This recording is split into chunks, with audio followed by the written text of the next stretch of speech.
Want to know everything about the Maul and Wild Hearts? I've got you covered. First, quick thanks to EA for sponsoring this video and providing access to Wild Hearts. The Maul is a slow but very powerful weapon. Because of its speed, hunters will need to think carefully before attacking. Kimono will frequently move out of range or attack while the hunter is charging up a big attack. First, let's talk about the basics for how the Maul works. The Maul starts off with a short handle, dealing minimal damage. After certain attacks, the Maul will glow yellow. If the special attack button is pressed while the Maul is glowing, the handle of the Maul will extend. This will consume stamina. The longer the Maul, the greater the damage attacks will do. This handle will remain extended for the rest of the attack combo, but shrink back to regular size once the combo ends. Attacks with the Maul can also be cancelled by building Karakuri.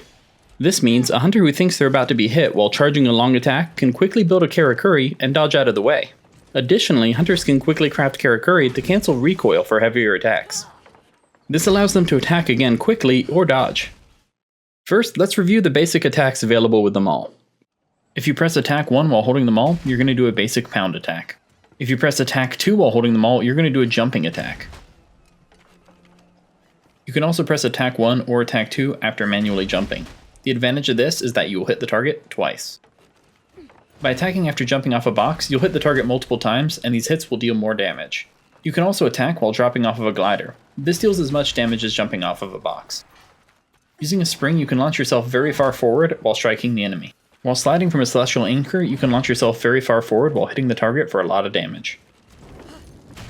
If you attack again immediately after going through a torch, you can do a flame smash, which deals massive fire damage. This is probably the easiest way to play Maul. This is called the power smash, and if you just hold down your special attack button, it will automatically carry out this combo for you. As you continue to spin, your Maul will eventually get longer and longer, and at the end, it'll deliver a combo if you have enough stamina left. You can also do a flying version of the power smash if you're on a glider. Unfortunately, your combo ends when you land and you can't get the massive attack. You can also use power smash to bat Karakuri at your enemy. There's even a skill that'll combo with this to make it do more damage. Next, let's talk about combos. First, this is the most important combo and honestly just about the only move that I'll use when I'm speedrunning.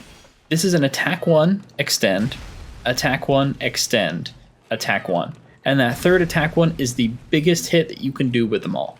Next up is the aerial combo. After you extend, if you press attack 2, you'll launch yourself into the air. You'll see your character flash yellow, and if you extend after flashing yellow, you'll continue to launch yourself up in the air by pressing attack 2. This combo can be carried out as long as you have enough stamina remaining to extend your Maul. After an extension, you can immediately hold down your special attack button to launch yourself into a power smash. If you have enough stamina left at the end, you can still do your big hit. Those are the basics. The cool part is from here it's all about freestyling. Whenever you get the opportunity to, extend. If you want to go up into the air, hit attack 2.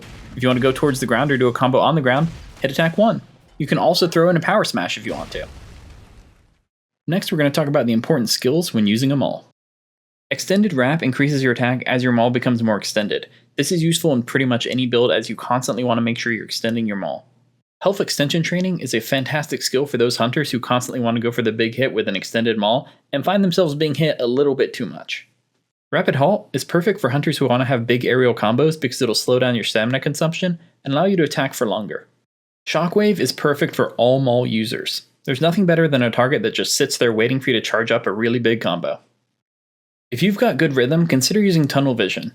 It's going to make it harder to time your extension, but when it works, it's going to do a lot more damage. Expert Hitter is great for players who want to pretend like they're playing baseball and smash Karakuri at their enemy. I pretty much never used Power Smash, but if you're one of the players who uses it, there's a skill that'll buff the attack bonus of it.